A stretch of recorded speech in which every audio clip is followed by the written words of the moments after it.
పిల్లలు, ఈరోజు మన పాఠశాలలో రాజ్యాంగ అవతరణ దినోత్సవం కార్యక్రమాన్ని నిర్వహిస్తున్నాము. రాజ్యాంగం అవతరించి 76 సంవత్సరాలు పూర్తయి మనము ఈ రాజ్యాంగం గురించి అవగాహన పరచుకోవాల్సిన ఆవశ్యకత ఎంతైనా ఉంది.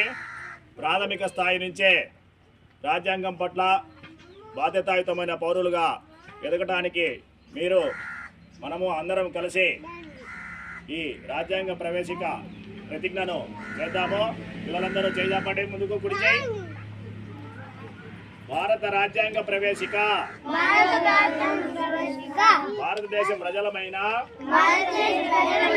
మేము భారతదేశాన్ని సర్వసత్తాక సామ్యవాద లౌకిక ప్రజాస్వామ్య గణతంత్ర రాజ్యంగా నిర్మించుకోవడానికి పౌరులందరికీ సాంఘిక ఆర్థిక రాజకీయ న్యాయాన్ని ఆలోచన ప్రకటన విశ్వాసం ధర్మం ఆరాధనలలో స్వాతంత్ర్యాన్ని అంతస్తుల్లోనూ అవకాశాల్లోనూ సమానత్వాన్ని చేకూర్చుటకు వారందరిలో పెంపొందించుటకు వ్యక్తి గౌరవాన్ని జాతీయ సమైక్యతను సంరక్షిస్తూ సౌభ్రాతృత్వాన్ని